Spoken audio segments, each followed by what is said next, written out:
Thank you for watching, liking, commenting, sharing, and subscribing right now. I was at a conference a few weeks ago and realized that I didn't have a presentation with me and thought I would create one, but to do that, I needed to first purchase and install Keynote on my iPad, since that's what I had with me at the time. And I tell you, uh, it's pretty awesome in terms of being able to create a presentation right there on the fly and to do everything that I would want to do with Keynote on the desktop on the iPad. I mean, you've got all the features that I might need, being able to add photos, objects, transitions, etc. I mean, I'm not a huge presentation guy necessarily. I know some people live inside of their presentation software, but, it's sufficient for my needs. I love it. And so I bought it, and it was $9.99, I think about $10. Worth it if you do a lot of presentation stuff, to be able to create them or edit them on the fly. Now, if you're in love with PowerPoint, you may not like Keynote in terms of its features on the iPad specifically. If you love PowerPoint, you would love Keynote on the desktop, at least on Mac OS X. It's full-featured enough to give you the ability to create dynamic presentations without necessarily being tethered to a notebook computer or a desktop system. So Keynote, I definitely give a thumbs up for $9.99. Then I ended up buying Pages because I wanted something a bit more full-featured than the Notes application, and decided to give this a shot again for $9.99.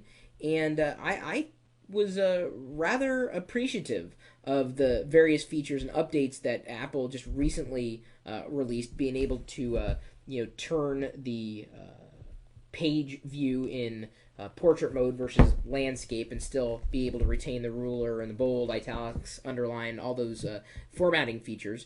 Being able to go in and the inline find within a document. This is something that I couldn't get access to inside of a Notes application, and I know there are a few of them available, and Pages definitely isn't perfect. So if you want my opinion, I would say wait on Pages. I think there are other document editing tools that cost less. If you want to even go as far as spending money on a document editor for the iPad, but the Pages really didn't wow me, quite honestly.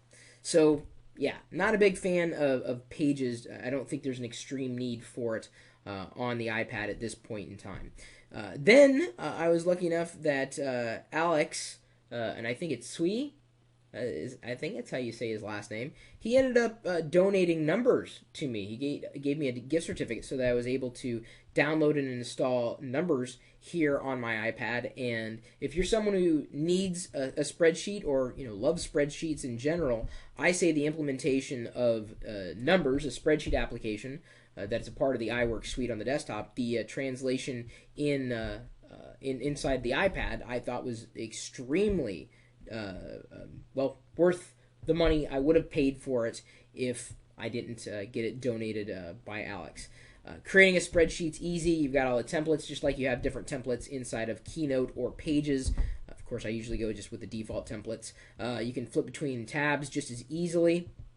Editing a cell is pretty simple. They've really done a pretty good job with the application.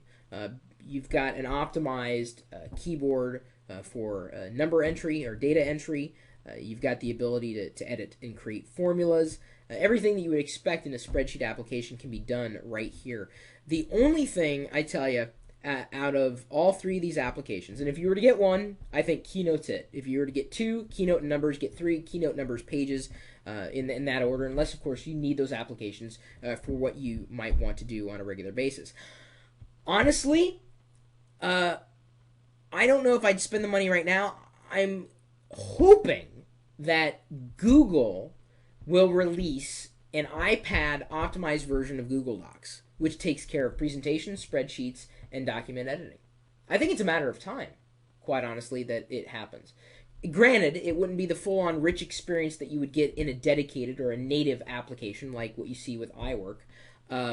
Apple could probably sell it at about half as much, and I'd be a little happier with that. I think $10 is a little too much for what I've seen within iWork. Not to say that they haven't done a good job, but I think a free Google Docs optimized for the iPad experience is right around the corner. I can't imagine them not working on it. So if you don't need the apps, my recommendation, don't get them.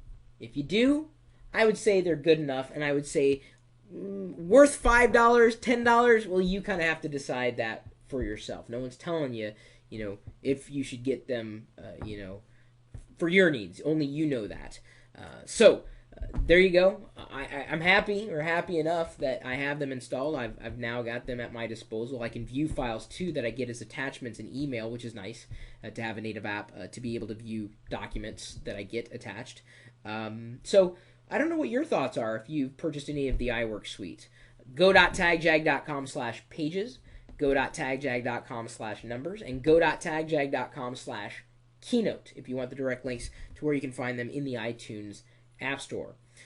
My email address, chris@pirillo.com. Go ahead and drop me a line. Let me know what you think. You can leave a video response with your own review, maybe even a screencast of sorts. I didn't really have a close-up. There's really not much to show, in my opinion. Apple's already posted their screencast to the web. You leave a comment, which most likely you've already done at this point.